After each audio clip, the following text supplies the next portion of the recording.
अस्सलाम वालेकुम students, welcome back. हम अपने प्रीवियस लेक्चर को ही कंटिन्यू करते हैं। मैं आप लोगों के साथ स्क्रीन शेयर करता हूं।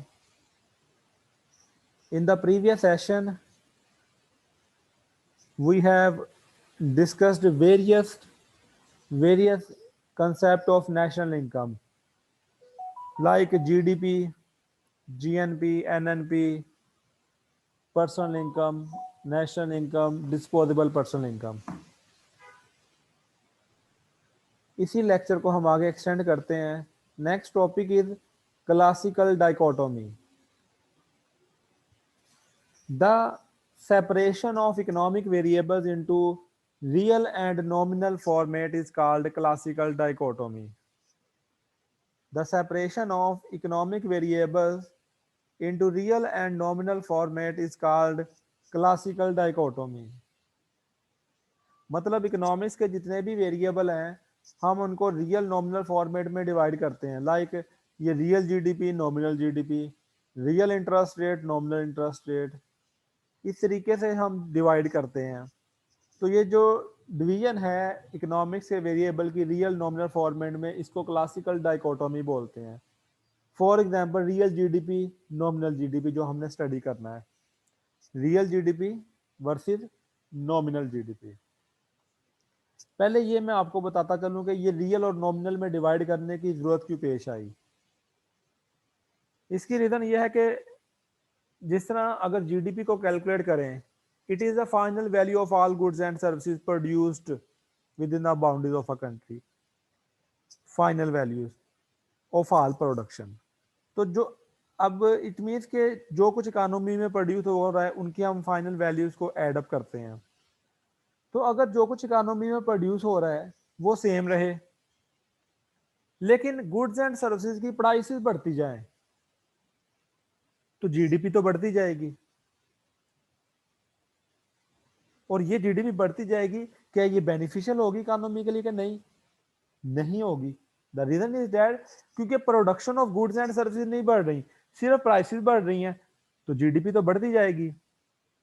तो ये जो प्राइसेस के बढ़ने की वजह से है, या ये कैसे जज करना है कि प्राइसेस के साथ production of goods and services भी बढ़ रही हैं, ये कैसे पता चलेगा? इस चीज को हाईलाइट करने के लिए, इस चीज को जज करने के लिए, इस इकोनॉमिक ग्रोथ को जज करने के लिए जो है ये सेपरेशन की गई into real and nominal format. मैं पहले डिफरेंट एग्जांपल्स दूंगा, उसके बाद हम इसकी डेफिनेशन की तरफ आएंगे। जैसे आप लोगों के पेरेंट्स की बात कर लेते हैं। उनकी इनकम आज से 10 साल पहले जितनी भी थी, आज उससे 2 टाइम्स तकरीबन इंक्रीज हो चुकी है। 10 सालों में तकरीबन डबल हो चुकी है। तो क्या उन 10 सालों में आपका लिविंग स्टैंडर्ड भी डबल हो गया है? क्या उन 10 सालों में आप की परचेजिंग पावर डबल हो गई है? लिविंग स्टैंडर्ड में इजाफा हुआ होगा, परचेजिंग पावर में भी इजाफा हुआ होगा, लेकिन जिस रेशो से इनकम बढ़ी है आप लोगों की, क्या उस रेशो से आपका उसी सेम रेशो से क्या आपका लिविंग स्टैंडर्ड अप हुआ है? क्या उसी रेशो से आपकी परचेजिंग पावर भी बढ़ी है? क्या आप उससे मतलब double goods and services purchase कर पा रहे हैं? ऐसा नहीं है। द रीजन इज दैट कि जो इनकम बढ़ी है वो नॉमिनल इनकम है, कि डबल हो गई है। वो क्या है? नॉमिनल इनकम डबल हो गई है। हाँ, आप पहले कितनी गुड्स एंड सर्विसेज अवेल कर रहे थे, अब कितनी गुड्स एंड सर्विसेज अवेल कर रहे हैं, अगर उसमें भी कोई इजाफा हुआ है तो वो रियल इनकम में इजाफा है।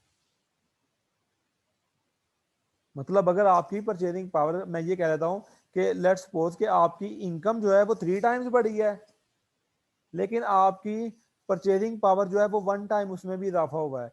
तो ये जो 3 टाइम इजाफा है ये नॉमिनल इनकम में इजाफा है, और जो 1 टाइम इजाफा है वो क्या है? रियल जीडीपी में इजाफा है या रियल इनकम में इजाफा है। क्योंकि जो रियल इनकम है वो बेस करती है on the production of goods and services, जबकि जो नॉमिनल इनकम है वो बेस करती है on on prices of goods and services. मतलब आप ये कह लें कि अगर सिर्फ गुड्स एंड सर्विसेज की प्राइसेस बढ़ती जाएं तो नॉमिनल जीडीपी भी बढ़ती जाएगी, लेकिन अगर production of goods and services, real GDP सिर्फ तब ही बढ़ेगी रियल जीडीपी सिर्फ तब ही बढ़ेगी जब production of goods and services बढ़े। अगर production of goods and services नहीं बढ़ रही तो real GDP will remain same. मैं आपको और एग्जांपल देता हूं एक, फिर हम डेफिनेशन की तरफ आएंगे, उसको एक्सप्लेन करेंगे। मैं आपको और एग्जांपल देता हूं, जैसे लेट्स सपोज आपको पहले जो है वो आपको 10 रुपीज पॉकेट मनी मिलते थे, और अब जो है वो आपको 30 रुपीज पॉकेट मनी मिलते हैं। 5 साल पहले आपको 10 रुपीज पॉकेट मनी मिलते थे, अब आपको 30 रुपीज पॉकेट मनी मिलते हैं।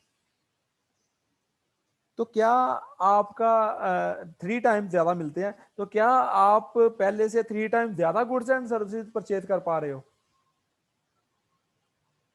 तो मे बी आपका आंसर हो नो, क्योंकि अब महंगाई हो गई है। पहले भी 10 रुपए की मैं एक बोतल लेके आता था, कोक लेता था, और अभी भी जो है वो मैं 30 रुपीज की एक कोक ही ले पा रहा हूँ। तो अगर ऐसा है कि पहले भी आप 10 रुपीज की एक कोक ले रहे थे, अभी 30 रुपीज की एक कोक ले रहे हैं, प्राइसेस बढ़ गई हैं, इनकम, आपकी इनकम में इजाफा हुआ है, क्योंकि 10 रुपीज पहले पॉकेट मनी मिलती थी, अब 30 मिलती है। तो ये इजाफा ये नॉमिनल इनकम कहलाएगी। 10 से 30 होगी, क्या कहलाएगी? Nominal income.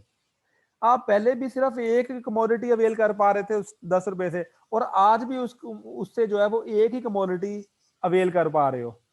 तो इट मीन्स कि आपकी रियल इनकम नहीं बढ़ी, आपकी नॉमिनल इनकम जो है वो बढ़ गई है।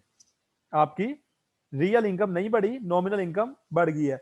तो रियल इनकम के लिए जरूरी है कि आपकी परचेजिंग पावर भी बढ़ती। इसी तरह उसको जीडीपी पे जब हम अप्लाई करते हैं यही सेम कंसेप्ट को, तो अगर तो production of goods and services भी बढ़े तो फिर तो रियल जीडीपी बढ़ेगी। लेकिन अगर सिर्फ प्राइस लेवल बढ़ रहा है तो जो है वो सिर्फ नॉमिनल जीडीपी ही बढ़ेगी। मतलब कहने का यह है कि नॉमिनल जीडीपी वो production of goods and services से भी बढ़ेगी और प्राइस लेवल से भी बढ़ेगी। नॉमिनल जीडीपी जो है वो अगर production of goods and services में इजाफा हो रहा है तब भी बढ़ेगी, और जब सिर्फ प्राइस लेवल में इजाफा हो रहा है तब भी बढ़ेगी। जबकि जो रियल जीडीपी है ये सिर्फ तब इंक्रीज होगी जब production of goods and services increase हो। जब production of goods and services increase हो, अगर production of goods and services increase नहीं हो रही तो real GDP will remain same. अब मैं और डेफिनेशन की तरफ आता हूं, डेफिनेशन के जरिए बताता हूं। GDP measured on current prices. GDP measured on current prices is called nominal GDP. मतलब इस साल की गुड्स एंड सर्विसेज हैं और उसे उसी साल की मौजूदा प्राइसेस पे मेजर किया जाए तो वो नॉमिनल जीडीपी कहलाएगी। अब मौजूदा मौजूदा साल की जीडीपी है, मौजूदा साल की प्राइसेस पे ही मेजर कर रहे हैं। इट मींस कि जो मौजूदा साल की प्राइसेस हैं उसमें वो जो पिछले 10 सालों में या 5 सालों में या 1 साल में महंगाई हुई वो शामिल है ना, वो शामिल है। मतलब शुगर का करंट रेट जो है वो ही शामिल होगा ना इसमें। इस साल जो शुगर का रेट रहा है 100 रुपए है या 110 है वो शामिल होगा ना, उसमें महंगाई जो हुई है वो शामिल है।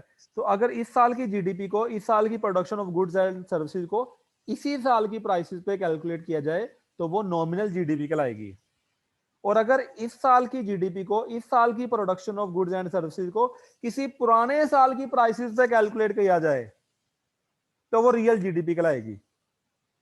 अब इस साल की गुड्स एंड सर्विसेज को, जो कुछ इस साल प्रोड्यूस हो रहा है उसे किसी पुराने साल की प्राइसेस पे कैलकुलेट किया है, उसे किसी पुराने साल की प्राइसेस पे कैलकुलेट किया है। मतलब हमने क्या किया है कि इस साल की जीडीपी है, इस साल की production of goods and services है, हमने उसे 2015 में जो गुड्स एंड सर्विसेज की प्राइसेस पे उस पे कैलकुलेट कर लिया है, तो वो रियल जीडीपी कहलाएगी। और अब इसमें डिफरेंस क्या है कि हमने 5 सालों में जो प्राइसेस में इजाफा हुआ है वो निकाल दिया है। 5 सालों में जो प्राइसेस में इजाफा हुआ है उसको निकाल दिया है, तो वो रियल जीडीपी कहलाएगी। So you can say that GDP measured on constant prices is called real GDP. मैं एक और तरीके से एक्सप्लेन करता हूं। हमारे पास 10 साल का डाटा है, 2010 से लेकर 2020 तक जीडीपी का डाटा है। हर साल की जीडीपी लिखी हुई है, हर साल की जीडीपी लिखी हुई है, साथ कुछ नहीं लिखा कि नॉमिनल है या रियल है, तो वो नॉमिनल ही होगी 10 साल की जीडीपी। अब वो कैसे होती है? वो 2010 की जीडीपी है, वो 2010 की प्राइसेस पे ही कैलकुलेट की गई है नॉमिनल जीडीपी। 2000 2011 की जीडीपी है, 2011 की प्राइसेस पे ही कैलकुलेट की गई है, 2012 की जीडीपी है, 2012 की प्राइसेस पे ही कैलकुलेट की गई है, एंड सो ऑन। जबकि जो रियल जीडीपी होगी उसमें हम किसी प्राइसेस को कांस्टेंट रख लेते हैं, मतलब 2010 की जीडीपी है, 2010 की प्राइसेस पे कैलकुलेट की गई है, 2011 की जीडीपी है वो भी 2010 की प्राइसेस पे कैलकुलेट की गई है, 2012 की जीडीपी है वो भी 2010 की प्राइसेस पे कैलकुलेट की गई है, 2013 की जो जीडीपी है वो भी 2010 की प्राइसेस पे कैलकुलेट की गई है। हमने प्राइस लेवल को कांस्टेंट रख लिया, 2010 के प्राइस लेवल को कांस्टेंट रख लिया, किसी प्रीवियस ईयर प्राइस लेवल को कांस्टेंट रख लिया, तो वो जीडीपी रियल जीडीपी कहलाएगी। डेफिनेशन की तरफ आता हूं। Nominal GDP is the value of all goods and services measured at current prices, जिन्हें मौजूदा प्राइसेस पर मेजर किया जाए वो नॉमिनल जीडीपी कहलाएगी। और the GDP measured on the prices that prevailed when the output was produced is called nominal GDP. या GDP उस प्राइसेस पर मेजर किया जाए जब वो आउटपुट प्रोड्यूस हुई है, मतलब मौजूदा। On the other hand real GDP is the value of all goods and services measured at constant prices। और अगर जीडीपी को किसी कांस्टेंट प्राइसेस पे मेजर कर लिया जाए तो वो रियल जीडीपी कहलाएगी। और the GDP which is adjusted for inflation और deflation to reflect changes in the price level. अगर जीडीपी को एडजस्ट कर लिया जाए इन्फ्लेशन डिफ्लेशन के लिए, इन्फ्लेशन होता है rise in the price level, deflation होता है fall in the price level, तो जो प्राइस में उतार चढ़ाव आया है उसके लिए एडजस्ट कर लिया जाए, वो फैक्टर निकाल लिया जाए, तो वो जीडीपी रियल जीडीपी कहलाएगी। क्लियर है? किसी का कोई क्वेश्चन है तो मुझसे पूछ सकता है। पता नहीं आपने रियल गौर से सुना है या पर नहीं, सर प्राइस तो चेंज होती रहती है सर। कंसेप्ट आसान नहीं था, पता नहीं आपने गौर से सुना है या नहीं सुना, आई डोंट नो, या जब दोबारा लेक्चर सुनेंगे शायद क्लियर हो जाए। जी पूछें पूछें बेटा। प्राइस तो सेम नहीं रहती सर, आपने चेंज कहा होती रहती है। रियल जीडीपी सर जी फिर कैसे मेयर कर ले सर जी, प्राइसेस तो हर चीज की चेंज हो जाती हैं। तो कांस्टेंट रख के, यही तो मैं कह रहा हूँ, प्राइसेस चेंज होती रहती हैं, प्राइसेस बढ़ती रह रही हैं, चले कम होने को तो रहने से बढ़ रही हैं, प्राइसेस तो बढ़ती रहती हैं, ठीक है। तो हमने क्या किया, अब प्राइसेस बढ़ती रहती है, जीडीपी बढ़ती रहेगी। अब हमें क्या पता कि प्रोडक्शन भी मुल्क तरक्की भी कर रहा है कि नहीं कर रहा है, देखो ना, प्राइसेस बढ़ती रहेंगी, जीडीपी बढ़ती रहेगी। अब हमें कैसे पता चलेगा मुल्क तरक्की कर रहा है कि नहीं कर रहा? उसके लिए हमें रियल जीडीपी देखना पड़ेगी, उसके लिए हमें रियल जीडीपी देखना पड़ेगी। फिर हम क्या करेंगे कि हमने प्राइसेस को कांस्टेंट रख लेंगे, कि जो लेट्स सपोज के 2010 की प्राइसेस को कांस्टेंट रख लेते हैं, 2010 की प्राइसेस को कांस्टेंट रख लेते हैं कि ये फिक्स कर लिया हमने 2010 की ये प्राइसेस हैं। फिर हमें पता लगेगा, अब मतलब हम 2011 की जो जीडीपी कैलकुलेट कर रहे हैं, 2011 में जो कुछ प्रोड्यूस हुआ है उसको मेजर कर रहे हैं जीडीपी, लेकिन प्राइसेस यूज कर रहे हैं 2010 की। 2012 की जीडीपी कैलकुलेट कर रहे हैं, प्राइसेस यूज कर रहे हैं 2010 की। 2013 की जीडीपी कैलकुलेट कर रहे हैं, प्राइसेस यूज कर रहे हैं 2010 की। उससे ये हो जाएगा, फिर हमें पता, अगर वो इंक्रीज हो रही होगी फिर हमें पता चलेगा कि production of goods and services भी इंक्रीज हो रही हैं, क्योंकि हमने प्राइस लेवल को तो कांस्टेंट रख लिया, तो फिर हमें पता चलेगा इकोनॉमी ग्रो कर रही है या नहीं। इसलिए हम रियल जीडीपी कैलकुलेट करते हैं, उसमें हम प्राइस लेवल को कांस्टेंट खुद रख के कैलकुलेट करते हैं। जो मौजूदा प्राइसेस पे कैलकुलेट की जाए वो नॉमिनल जीडीपी कहलाएगी, और जिसे हम प्रीवियस ईयर प्राइसेस पे कैलकुलेट करें वो रियल जीडीपी रियल कहलाएगी, जीडीपी। रियल जीडीपी कहलाएगी। जस्ट 1 मिनट, एक कॉल बेटा मैं जरा ले लूं। Okay sir.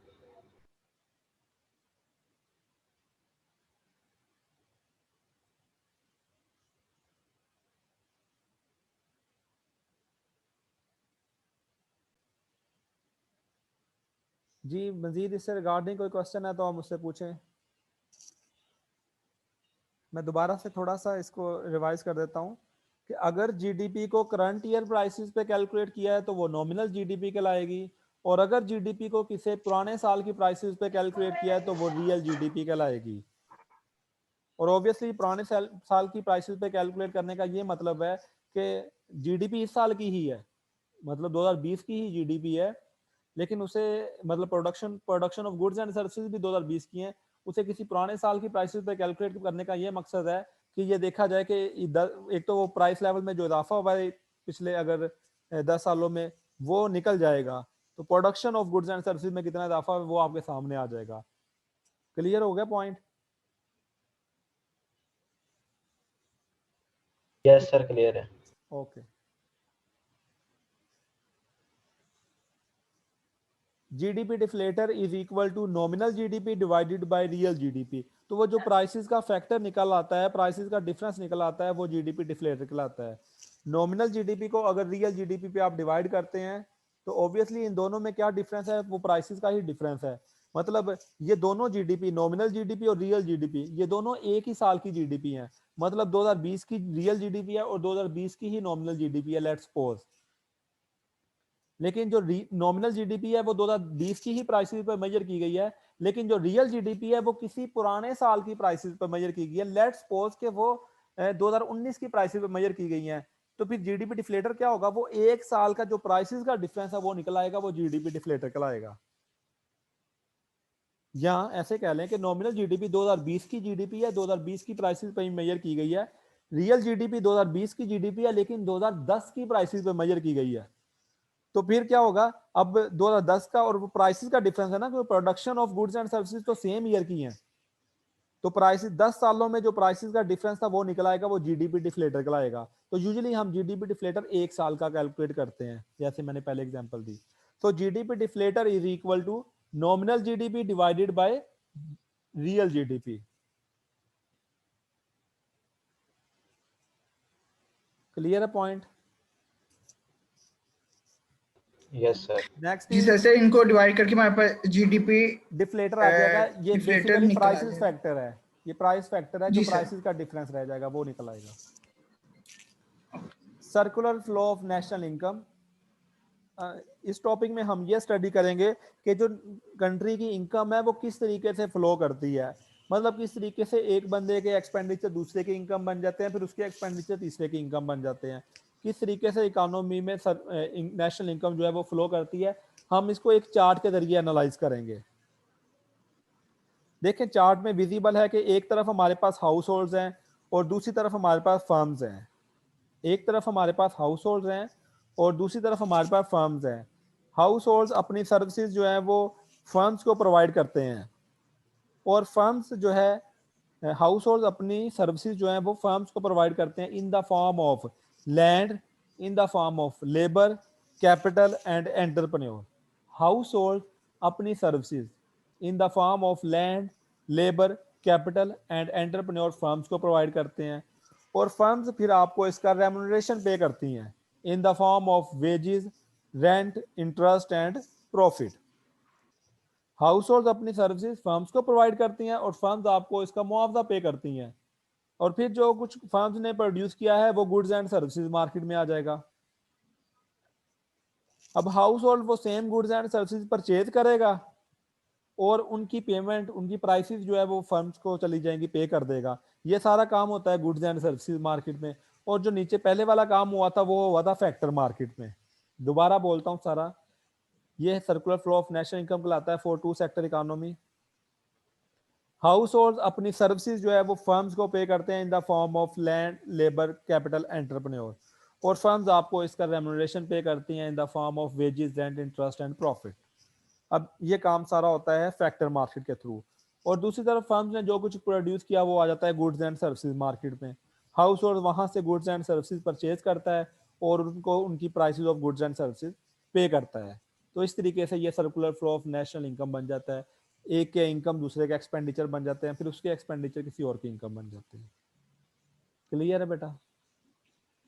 ये सोर्स है बुक का, book of economics by McConnell, Brue and Flynn, 18th edition, chapter 24, measuring domestic output and national income. यहाँ तक अच्छे तरीके से प्रिपेयर कर लीजिएगा। आपको पढ़ते वक्त भी कोई क्वेश्चन हो उसको निशान लगा लीजिएगा। नेक्स्ट वीक में, नेक्स्ट लेक्चर में आप मेरे से जरूर डिस्कस कर लीजिएगा।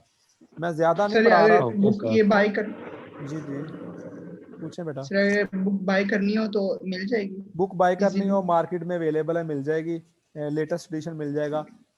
अदरवाइज मैंने आप लोगों को सॉफ्ट फॉर्म सेंड कर दी है, आप वहां से इजीली जी पढ़ सर सकते हैं। ठीक। अगर किसी को मुश्किल होती है तो वो हार्ड कॉपी परचेज कर ले। ओके जी मैं बहुत कम कम पढ़ा रहा हूँ, आपने साथ साथ पढ़ते रहना है। अदरवाइज एग्जाम तक एक बल्क मटेरियल क्रिएट हो जाएगा, आप लोगों के लिए ट्रबल क्रिएट करेगा। इसलिए आप साथ साथ पढ़ते रहिएगा। आप कोई क्वेश्चन हो तो वो नेक्स्ट वीक में, नेक्स्ट लेक्चर में आप मेरे से ज़रूर डिस्कस कीजिएगा। मैं रिकॉर्डिंग वगैरह हैंड आउट्स आपको सेंड कर देता हूँ। इसके अलावा CRGR को मैंने कहा हुआ है मुझे पार्टिसिपेंट्स के स्क्रीनशॉट जो है वो खींच कर व्हाट्सएप ग्रुप में ही सेंड कर दें ताकि उनको भी पता चल जाए जो प्रेजेंट सर है वो मैं पहले उनको भी पता चल जाए। ले रहा था सर, वो आपने एंड कर दी थी। मैं एक मिनट चलिए अब सर ले अभी लें 26 स्टूडेंट प्रेजेंट है इस टाइम, पार्टिसिपेंट्स हैं 26। स्क्रीनशॉट ले लो मैं इनका अभी और ले रहा हूँ। जो है ना वो ग्रुप में शेयर कर दो ताकि तमाम स्टूडेंट्स को पता लग जाए कि कौन प्रेजेंट है। ज़ाहिर अपनी अटेंडेंस इंश्योर करें, हम जितना मैक्सिमम लेवल जो अचीव कर सकते हैं वो तो हमें करना चाहिए।